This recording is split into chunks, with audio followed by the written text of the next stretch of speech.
All right, Oil Country, buckle up. Today's one of those days where being an Oilers fan feels like a full-body experience. Heart pounding, stomach tight, a mix of nerves and hope all tangled up. We've got an unexpected injury, roster moves that are shaking up the room, and a cap update that could flip the script on this season before the first puck even drops. But hey, it's not all gloom. There's real reason to believe, maybe even to dream a little. Could this be the turning point nobody saw coming? Stick around, hit that like button, and let's dive in. You know when the cap sheet looks like you're playing NHL on impossible mode, but somehow the front office still finds a loophole? That's exactly what's happening. It all starts with a quiet absence that messes with the blue line and forces management into a string of moves that look questionable from the outside but are actually pure LTIR chess. Jake Walman didn't hit the ice on Sunday after trending toward playing the opener, and that throws the whole puzzle off. His absence isn't just a missing name. It's a ripple effect. Pairings, tough minutes, and zone exits under pressure, especially beside Darnell Nurse. Chris Knoblauch didn't sugarcoat it, saying there's a real chance Walman misses the opener against Calgary. Though Saturday against the Canucks sounds more likely, it's a curveball in a week meant to lock in chemistry and execution at 5-on-5. That's where the cap gears start grinding, and here comes the next twist. Matthias Janmark's dealing with a second injury discovered while scanning the first, delaying his return about a week and pulling another versatile piece out of the opening lineup. Without Janmark, and maybe without Walman, the easy call would be quick recalls. But the smarter play is using this window to optimize LTIR with Zach Hyman and structure the opening roster to squeeze every inch of relief. Puckpedia nailed the projection. Send down David Tomasek and Isaac Howard since they're waiver exempt. Stash Janmark on IR even if the coach isn't planning to. Call up a 7.75K contract like James Hamblin just to format the sheet. Then file the roster with Hyman on LTIR, creating roughly $834K of space and up to $3.8 million of breathing room under LTIR. Before puck drop, the final touch. Recall Tomasek and Howard, return Hamblin, and start the season with about $1.8 million available. That's smart, flexible maneuvering that keeps the rotation alive. On the ice, Walman's hole needs a fast fix. Alec Regula's coming off a strong camp. Ty Emberson and Troy Stecker are battling for the last spot.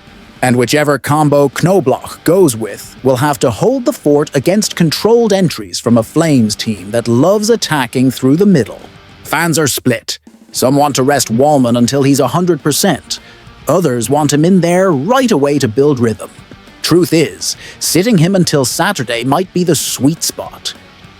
2 games to test the third pair under real pressure, while the staff tracks XGA and clean exits per shift.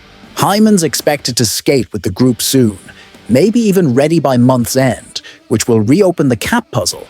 But for now, the plan makes sense. It preserves depth and health without burning the future. And that wasn't even the most shocking move of the day, because one forward found himself on waivers, sparking a full-blown debate about merit, fit, and message. When a roster decision hits the locker room, you can feel it in the air. The chatter changes.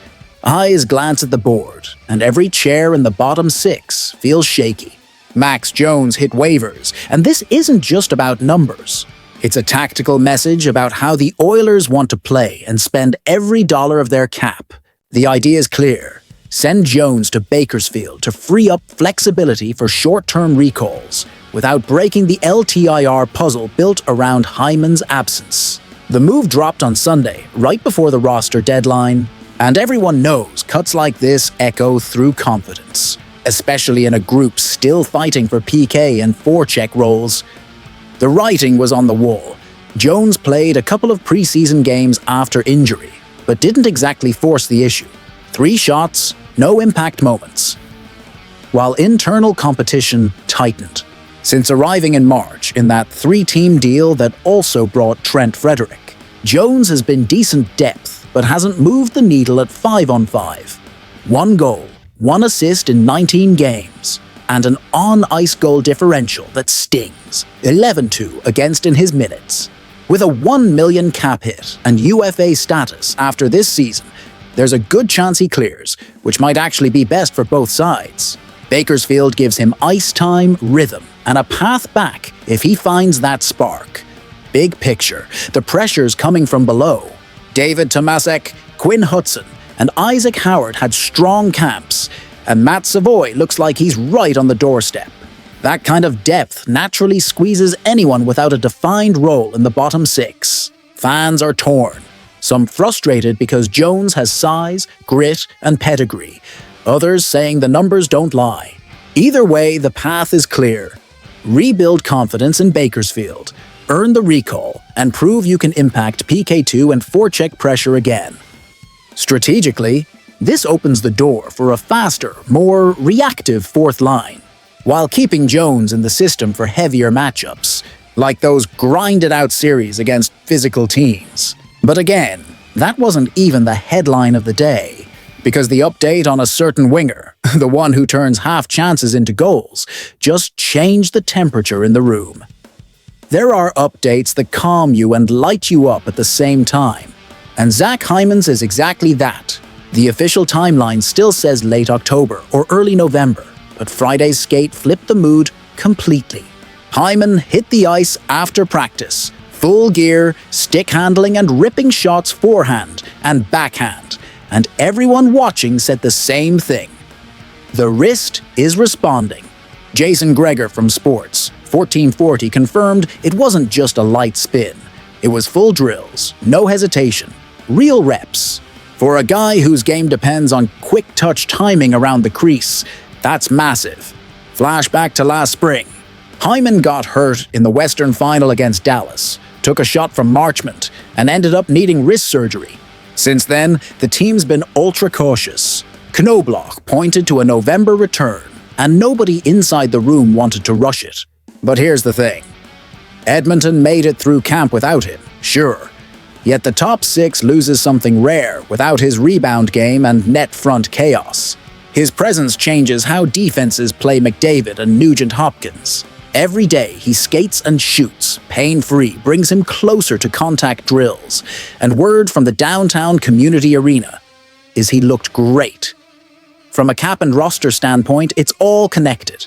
While Hyman's on LTIR, the Oilers can stretch the numbers and make smart recalls. Once he's cleared, though, it's back to juggling dollars, lines, and chemistry. On the ice, it's simple. With Hyman, the power play regains its bite. The forecheck gets its edge, and the 5-on-5 game tightens up. Less time defending, more time attacking.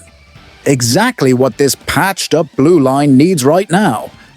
And the fan base? Totally on brand. Hope in one hand, caution in the other. Some are dreaming of an early comeback, picturing him back for that first back-to-back at month's end. Others want no risks, arguing that rushing a wrist injury in October could cost way more later. Either way, Friday's session felt huge. Full gear, full drills, growing confidence, and for the first time since May, the clock might finally be ticking in our favor. So here we are. The D-Corps facing a real test without Wallman, management's turning LTIR into a weapon, and the Jones cut signals a faster, leaner identity in the bottom six. And with Hyman skating again, hope's no longer just a feeling. It's part of the strategy. The only question left, oil country. When this machine finally clicks, how high can this team really go?